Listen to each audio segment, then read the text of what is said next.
महर्षि उड़िया बाबा को भी एक उपासक ने प्रश्न किया था कि महाराज जी, मन कैसे रुके? तो उड़िया बाबा ने उत्तर दिया, नियम पालन से। यदि हम नियम पर दृढ़ रहें तो मन हमारा क्या कर सकता है? नियम तो परमात्मा देखता है। हम लोग नियम पर दृढ़ नहीं रहते, इसी से हमारे देश की दुर्दशा है। संध्या वंदन तक का नियम जाता रहा है। भजन करने के लिए नियम की बड़ी आवश्यकता। हाँ, बड़े नियम की आवश्यकता है। तो जैसे प्रातः काल से सायंकाल तक की हर व्यक्ति की अपनी एक दिनचर्या होनी चाहिए। ऐसा नहीं कि आज हम 4 बजे उठे, कल 7 बजे उठे, पर फिर मन को आप कंट्रोल नहीं कर पाएंगे। मन के लिए एक दिनचर्या होनी चाहिए कि हमको 10 बजे सोना है, 4 बजे उठ जाना है। तो फिर 4 से 4:15 नहीं होना चाहिए, 4 बजे उठ जाना, ऐसा नियम बना ले। और उठ करके हमको थोड़ी देर नाम जप करना है, थोड़ी देर हमें वाणी जी का गायन करना है, थोड़ी देर हमें ध्यान, एक अपनी दिनचर्या। फिर हम अपने संसार के कार्य के नियम, जो संसार के कार्य हैं, उनको भी करते हुए भगवान को समर्पित करें। जैसे जो पद में है, जो आपको राष्ट्र सेवा मिली है, जो आपको समाज सेवा के पद मिले हैं, या आपको जो घर की सेवा के कार्य मिले हैं, उनमें बहुत धर्म पूर्वक आचरण होना चाहिए। अगर आप अधर्म आचरण करते हैं, अपने पद का दुरुपयोग करते हैं, तो आप सुबह जग करके थोड़ा माला चला लीजिए, फिर भी आपका कल्याण नहीं होगा, क्योंकि आप अपने पद का, अपने सेवा का दुरुपयोग कर रहे हैं। जैसे हम जानते हैं कि अधर्म आचरण है, ये अधर्मी है, हमें पता है दोषी है, और वो हमको कुछ धन दे देता है, और हम उसको मुक्त करवाने की बात सोचते हैं, और जो निर्दोष है उसको फंसा देते हैं। अब तुम चाहे जितना माला चलाने की कोशिश करो या दान पुण्य करो, वो तुम्हारा अधर्म आचरण, वो अधर्म का धन तुम्हें सतमार्ग में नहीं जाने देगा। नियम लेना चाहिए कि जिस पद में है, जिस धर्म में है, जिस कर्तव्य में है, चाहे कुछ भी हो जाए, हम अपने कर्तव्य से विमुख नहीं होंगे। जितना जप महान है, उतने कर्तव्य महान है। दोनों बातें समझना है। जब माला फेरा और इसके बाद बेईमानी, अधर्माचरण, इनका कोई नियम नहीं है कि हमें कैसे चलना है, तो वो माला काम नहीं कर पाएगा। क्योंकि उसका तभी सत्य भाव माना जाएगा माला जपला, जब धर्माचरण है। धर्माचरण नियम से। बोले वो बड़े कट्टर नियम वाले हैं, उनको घूस नहीं, आप उनको भयभीत करके नहीं काम करवा सकते, प्रलोभन में काम नहीं करा सकते। ये हमारी गृहस्थी है ना, तो गृहस्थी के पालन के लिए धन चाहिए, और धन के लिए हम धर्म को आगे रखें, धन को नहीं। धर्म को, हमारा कर्तव्य क्या, प्रायः जैसे पूज्य बाबा ने कहा, आज हमारे देश में बहुत दुर्दशा हो रही है। दुर्दशा हो रही, क्यों? क्योंकि सब अपनी जगह से गलत हो रहे हैं। अगर अपनी जगह हम ठीक रहे तो हमारी दुर्दशा नहीं होगी। हमारा भजन कम होगा, लेकिन हम धर्म से चल रहे हैं तो हम विजयी होंगे। हम भगवान को प्रसन्न कर सकते हैं, क्योंकि हमें जो कार्य मिला है वो भगवान का ही कार्य, सृष्टि भगवान का कार्य। जैसे नए बच्चे कुछ वकालत पढ़ रहे थे, तो यहाँ के प्रश्न किया था कि हम जानते हैं कि वो दोषी नहीं है, हम जानते हैं कि वो दोषी है, पर दोषी हमें पैसा दे रहा है, तो हम वकालत पढ़ी इसीलिए, हम उसको जिताएंगे, तो क्या कोई पाप है? तो उनका खुला पाप है। बोले नहीं, हमारी कोई ऐसा कंपनी दो, ऐसा कुछ बोले कि हमारी कंपनी को ये सिखाया जाता है, तो हमको तो ये करना ही होगा, अगर नहीं करेंगे तो हमारी वकालत का मतलब क्या रहा? तो नहीं, वकालत का मतलब अधर्मी को मुक्त करवाना नहीं है। वकालत का मतलब अधर्मी के सबूत एकत्रित करके उसको दंड दिलवाना है, और धर्मात्मा को मुक्त करवाना है। अब इसके लिए आपके पास अर्थव्यवस्था अगर कमजोर भी है, तो धर्म व्यवस्था आपकी पूरी है। धर्म व्यवस्था ठीक है तो परिवार स्वस्थ रहेगा, सुखी रहेगा, भगवान आप पर प्रसन्न रहेंगे। अच्छा, फिर हमने तर्क रखा कि जैसे आपकी बहन के साथ कोई गलत व्यवहार करे, आपको पता है, और वो आपको 10 लाख रुपया घूस दे, तो क्या आप उसका पक्ष लेंगे? नहीं। तो फिर दूसरी बहन के साथ किया है। अब यहां विचार करना है ना, अपने भाई का अगर कत्ल किए हो, मुझे पता हो कि ये दोषी है, तो क्या हम पैसे से उसको मुक्त करने देंगे? लगेगा कि जान की बाजी लगा देंगे, और तुम्हें हम, ऐसे ही एक गरीब आदमी की किसी ने हत्या की, तो आपका पक्ष बनता है। पर यह ज्ञान कहां मिलेगा? बिना अध्यात्म के ज्ञान तो मिलेगा नहीं। ज्ञान तो इस बात का मिला कि कैसे पैसा कमाया जाए। अच्छा, वो पैसा यदि अधर्म से आया है तो आपकी दुर्दशा कर देगा, आपकी बुद्धि भ्रष्ट कर देगा। तो जो बाबा कह रहे हैं कि आज हमारे समाज की बड़ी दुर्दशा हो रही, उसका कारण यही है कि हमें अध्यात्म का ज्ञान नहीं, हमें धर्म का ज्ञान नहीं, और बड़ी बड़ी गलतियां हो जाती है। बिल्कुल पता है आदमी निर्दोष है और हम धन के प्रभाव से उसको दंड दे देते हैं। वो दंडा भगवान जब आपको पलट कर देंगे तो आप सह नहीं पाओगे, उसका परिणाम बहुत बुरा होता है।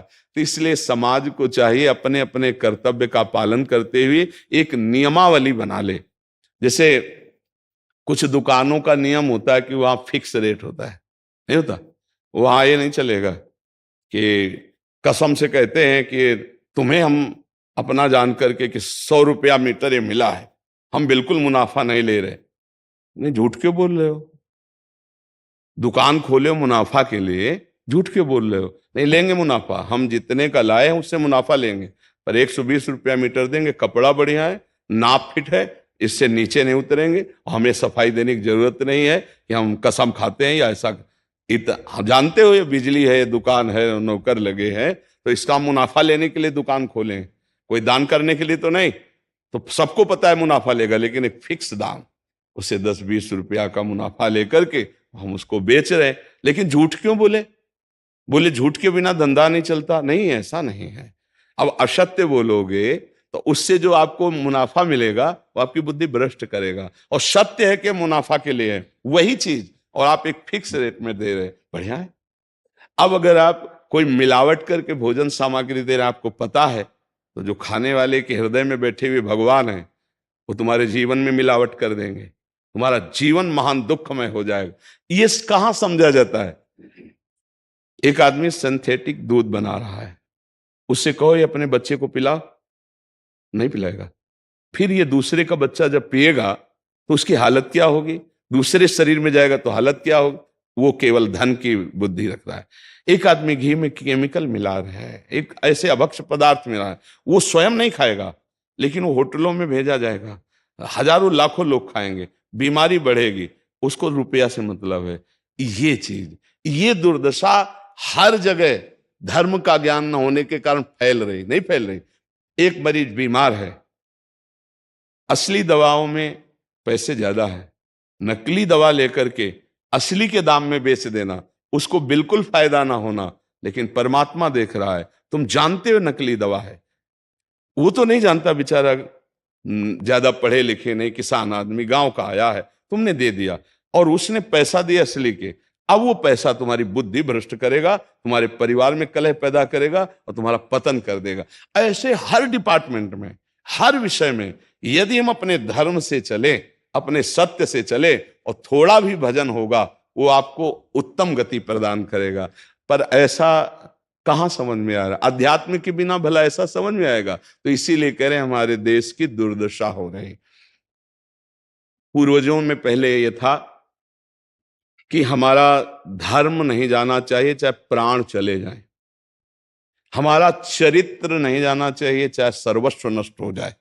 आज इसकी कोई परवाह नहीं, तो उसी से बुद्धि भ्रष्ट हो जाती है, जीवन एक पशुवत आचरण वाला हो जाता है, और वो अपने को बड़ा सुखी समझने लगते हैं कि हमारे पास बड़ा वैभव है। लेकिन प्यारे, उस दिन को याद करो जिस दिन तुम्हारा आखिरी समय होगा, ना तुम्हारा फार्म हाउस जाएगा, ना महल तुम्हारा जाएगा, ना बैंक बैलेंस जाएगा, ना कोई व्यक्ति, और ना ये शरीर। अब तुम्हारे कर्म तुमको भोगवाएंगे। उस समय की कौन याद करता है? अगर उस समय की याद हो तो भय लग जाए कि नहीं नहीं, पाप नहीं करूंगा, क्योंकि जाना है यहां से। अच्छा, कब जाना कुछ पता नहीं, किसी भी समय ट्रांसफर हो सकता है इस शरीर से। तो हमें लगता है कि महापुरुषों के जो वचन है कि हमें एक नियम से जीवन जीना चाहिए, धर्म पूर्वक जीवन जीना चाहिए, अपने कर्तव्य का पालन करना चाहिए। जो हमारे लिए कर्तव्य, आज प्रायः धन प्रधान बुद्धि होने के कारण कर्तव्य स्वाहा हो रहा है।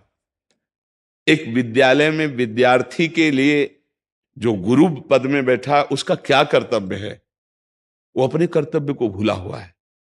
भला छोटे छोटे विद्यार्थियों को, जिनकी नींव पूरे राष्ट्र सेवा में, समाज सेवा में ये बन सकते हैं, अगर उनको हम सही शिक्षा नहीं दी तो उनका पूरा जीवन बर्बाद हो जाएगा। अगर उनको हम गलत सपोर्ट कर दिए तो उनका पूरा जीवन बर्बाद, क्योंकि नया जीवन है। और जगह जगह अपने अपने कर्तव्यों का यदि पालन किया जाए तो पूरा समाज सुखी हो जाए। लेकिन कर्तव्यहीनता आ रही, कोई अपने कर्तव्य को नहीं समझ रहा है।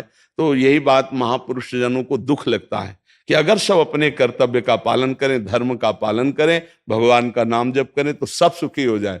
सुख सब चाहते हैं और आचरण दुख वाले करते, इसीलिए सुख नहीं मिल रहा है, परिणाम में हमें दुख मिल रहा है। सच्ची मानना, वो रुपया पूरे परिवार में अशांति पैदा कर देगा। और धर्म पूर्वक 100 रुपया लाओगे और 4-5 परिवार के बैठ के नमक रोटी खाओगे, आनंद से सोओगे, बड़ा प्यार रहेगा, भगवान की कृपा रहेगी। पर ये बात समझ में नहीं आती है। तो ये वृत्ति अगर छोड़ी ना जाएगी तो कुछ भी कर लो, कहीं भी दान पुण्य कर लो, लाभ नहीं मिलेगा। अगर दान देने की बात कही गई है तो धर्म पूर्वक कमाए हुए धन से। अगर आप मेहनत से कमाए हो ना, 10 रुपया दे दोगे ना, तो 10 रुपये का वो आटा लाके अगर 2 रोटी खाएगा तो खूब वजन होगा। वो आप 1 लाख रुपया बेईमानी कर रख दोगे ना, तो बैठे बैठे वो गंदा ही सोचेगा, भजन नहीं होगा। उसका गंदा सोचना और आपका गंदा करना दोनों मिल करके, उसके कारण भी तो आप बने ना, तो आपका ही पतन हो जाएगा। उसको तो भगवान बचा लेंगे क्योंकि भगवान की शरण में है। तो मुझे लगता है अधर्म के धन से कभी किसी को लाभ नहीं मिलता। तो अपने कर्तव्य का पालन करते हुए यदि नाम जप किया जाए तो बहुत जल्दी हमको लाभ प्राप्त हो जाए। बहुत सुंदर मतलब ये चर्चा होती है, अगर आप लोग इसको धारण कर लें तो निहाल हो जाएंगे। सच्ची कह रहे, ये जो बातें हैं ये बहुत सुंदर जीवन को पुष्ट करने वाली हैं, पर आप धारण कर लें तो बात है। नहीं तो जैसे लाभ दिखाई दे रहा 50,000, तभी बातें भूल जाओगे, ये बातें अच्छी नहीं लगेंगी। हे यार, बहुत बढ़िया काम घर में आएगा, पर हमारी ये बात ध्यान रखना, वो 50,000 घर में अशांति पैदा कर देगा। सच्ची मानना, आप धर्म से चलना, धर्म से चलोगे तो भगवान तुम्हारी रक्षा में रहेंगे। अधर्माचरण, देखो कैसी कैसी घटनाएं होती हैं। बढ़िया कार है, फिल्मी गाना लगाए चल रहे हैं, और वो एक्सीडेंट हुआ, आग लग गई, बाहर निकल ही नहीं पाए, वो अंदर ही जल गए। क्या हुआ? ये करोड़ों रुपए की कार भूंज दिया तुमको अंदर ही बैठाल के, धू धू करके आग लग गई, अंदर जल। ऐसे जलना चाहते हो या भगवान के आनंद में चिंतन करके शरीर छोटे हो फिर दाह संस्कार हो ऐसे कि सब लोग भगवान के नाम का कीर्तन करते ही जा रहे, फिर आपका अंतिम संस्कार वहां जीवित जल गए? क्या हो सकता है? एक एक पल तुम्हारे कर्म का हिसाब होगा, एक एक सेकंड का। ऐसे कर्म करो कि हमारा अच्छा हिसाब हो, बुरा हिसाब। ये मत समझो कोई देख नहीं रहा, वो देख रहा है जिसको हिसाब करना है, वो देख रहा है। उसके लिए कोई वकील या किसी सबूत की जरूरत नहीं होती, वो सर्वांतर्यामी आपके अंदर बैठे ही देख रहा है। तो सदैव जैसे सत्संग सुन रहे हैं, तो अगर हाथ जोड़ के प्रार्थना है, थोड़ी भी बात मान लोगे तो आप सच्चे सुख के मार्ग में चलने लगोगे। नहीं तो भाई बहुत गंदी हवा चल रही है, माया की बहुत गंदगी ऐसी फैल रही, कलिकाल है ना, कि ये बातें किसी को पसंद नहीं आती। वो बात बताओ कि हम कितना रुपया कमा ले, कैसे कितने भोग भोग ले, और वो अध्यात्म में नहीं है। आपको सच धोखे में मत रहना, अध्यात्म में है। जितना आप धर्म से चलोगे उतना सुखी होगे, और लोक में है जितना धन मिल जाएगा उतना सुखी माना जाएगा। लेकिन वो सुख नहीं है, वो चंद मिनट के लिए हाइलोजन की तरह जलेगा, फ्यूज हो जाएगा। और धर्मात्मा दीपक की तरह जलेगा, पर बहुत काल तक चलता रहेगा। इन बातों का चिंतन कीजिए, खूब नाम जप कीजिए और भगवान के भरोसे रहिए, गंदे आचरण मत कीजिए।